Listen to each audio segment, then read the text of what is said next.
Hello guys, আসসালামু আলাইকুম। কেমন আছেন সবাই? আজকে রান্না করব কচু শাক ভর্তা।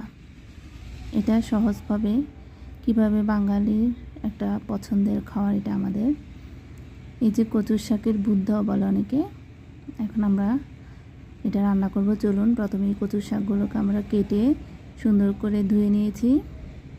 এখন চুলাতে একটা পাতিল দিয়ে সেই পাতিল আমরা এখন এগুলোকে প্রায় সিদ্ধ করে নিব।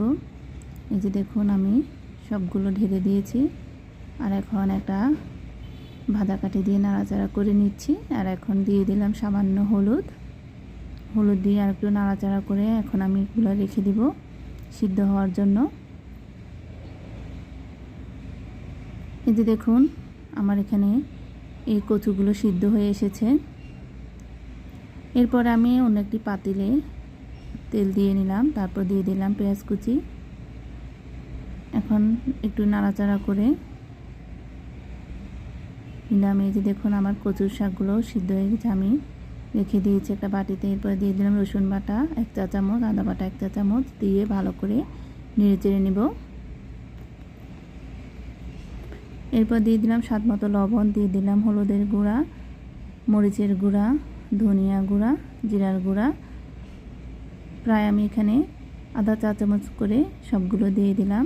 এরপর ভালো করে নাড়াচাড়া দিয়ে চিংড়ি মাছগুলো দিয়ে দিলাম। ভালো করে আমি চিংড়ি মাছ ধুয়ে এখানে দিয়ে দিলাম। এরপর চিংড়ি মাছগুলো কষানো হয়ে গিয়েছে। এখন আমি এতে দিয়ে দিলাম নারকেল বাটা। এখন আর একটু নাড়াচাড়া করে নিব।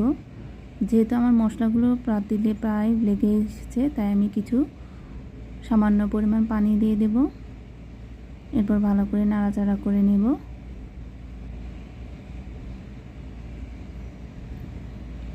স্বাদের জন্য একটা তেজপাতা ছেড়ে দিলাম, এতে করে যে কচুর ভর্তাটা তা ভালো লাগবে। আর এটা আমি সেই কচুর শাকগুলো দিয়ে দিলাম। এখন ভালো করে নাড়াচাড়া করে নিব। এরপরে আমি এখন এখানে, যেহেতু আমার ঝালের পরিমাণটা কম, তাই আমি এখানে কিছু কাঁচামরিচ ফাড়ি করে দিয়ে দেব। আর এই তো দেখুন, কয়েকটা কাঁচামরিচ আমি এখানে ফাড়ি করে দিয়ে দিলাম। এরপর একটু নাড়াচাড়া করে নিব।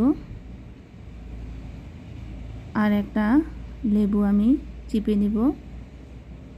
যদি কচুটা গলা চুলকায় তাহলে লেবু দিলে আর চুলকাবে না, তাই আমি এখানে সামান্য পরিমাণ লেবু দিয়েছি। এরপর দেখুন আমার হয়ে গিয়েছে।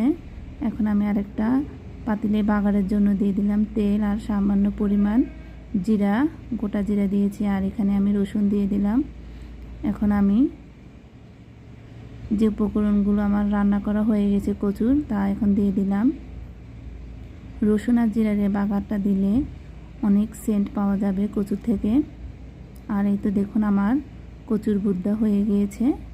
এখন দুপুরে গরম ভাতের সাথে আমরা সার্ভ করব। আর দেখুন কেমন হয়েছে, অবশ্যই কমেন্ট করে জানাবেন। আর এতক্ষণ আমার ভিডিও দেখার জন্য সকলকে অসংখ্য ধন্যবাদ। আসসালামু আলাইকুম।